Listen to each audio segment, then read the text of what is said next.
సావిత్రి తన పతిని బతికించుకోవడానికి కారణం ఏమిటి?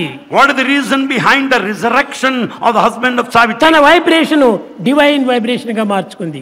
The reason being divine vibration.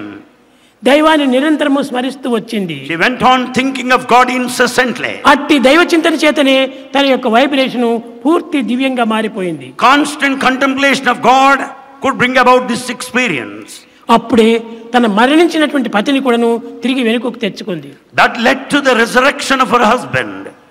ఒక దివ్యమైనటువంటి భావం చేత మనం చేయలేనటువంటి కార్యములు ఒకటి కూడా లేవు ఈ జగత్తులో. There's nothing that you cannot accomplish with this divine thoughts and prompting. శక్తివంతమైనటువంటి దాన్ని కూడా మనం సాధించవచ్చును. Any greatest, most difficult task can be accomplished.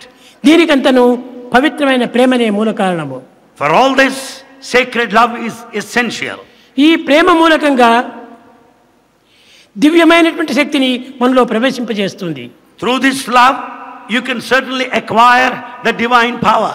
ప్రేమ వశము చేసుకోలేనటువంటిది ఈ జగత్తులో ఒక్కటి కూడా లేదు. There is nothing that the love cannot conquer in this world.